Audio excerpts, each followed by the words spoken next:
Welcome to the data integration, marine mammals and their ecosystem session.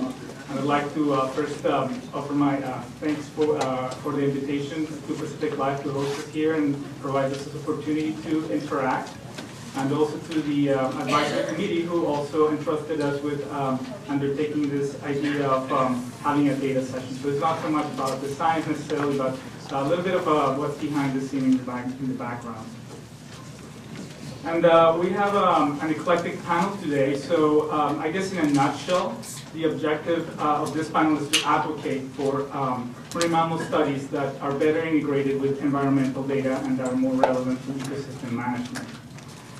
And what I'd like to see at the end of the panel is for us to, as a group, generate a list of recommendations or actionable items that hopefully will have some relevance to the Southern California marine mammal community in terms of research and management. Well, I'd like to motivate the presentation with this scene from The Matrix, one of my favorite movies.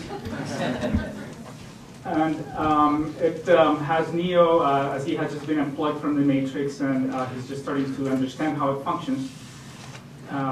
So I'll let you just read through that. I'm not going to do that. And that. So if you're familiar with long-term spectral averaging, who here is familiar with long-term spectral averaging? So after the session yesterday, we learned about that, and certainly I think that it's applies. We can relate to that idea that we are in an age of information. There's a lot of data out there, and then we need to have better ideas, better tools on how to tackle it, how to get a handle on that. So coming back to our world, the real world of data, for the last 20 to 30 years, there's been a lot of advances and developments in terms of data availability, data standards, data protocols, mainly driven by the geophysical community. So digital elevation models, large warehouses of data that host global databases have created the infrastructure to allow large data sets and databases to be served and distributed in a way that's more or less transparent to the user. And this has been evolving drastically over the last several years. And actually here we have Roy Mendelson. He's been very involved in this development as a sort of background, building the backbone of good data practices. Although we're not going to go into that explicitly during this session. Examples that we can relate more to are, for instance, ocean observatories, which are definitely gaining a lot of impetus and track. We saw this morning about the Coffee LTER, acoustic arrays like what John Hildebrand has in Southern California. Other examples of data commons and data repositories are OBSCMAP, and large tagging programs like TOP and the behavioral response studies are examples of large volumes of data.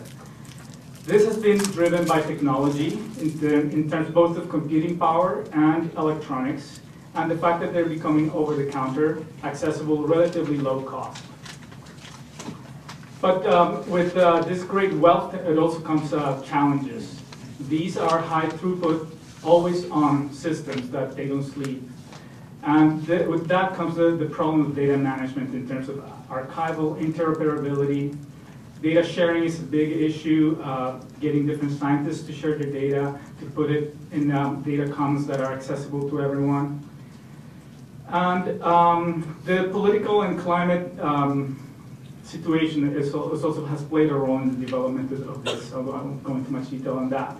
But I do want to mention that the benefits of having large data volumes and highly sampled and highly resolved ecosystem is that we can then get at the different components and the different drivers of the ecosystem now that we are starting to get denser sampling and higher resolution. And there's also the idea of doing meta-analysis. So once we have a lot of data being fed into these data commons, there are tools for conducting meta-analysis that allow us to see things beyond what a single study could tell us. To introduce the panel, we have a bottom-up structure. We start with Roy Mendelson. and then with Dave Foley, and both of them are going to give us some demonstrations of data services, which is what we're really interested in, because it's the way whether we access the data.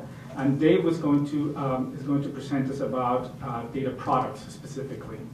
Then we'll have Leilani Stell, who will be giving us an example of a marine mammal researcher who's starting a new project, and she's starting to wonder how to go about it in terms of integrating geospatial databases.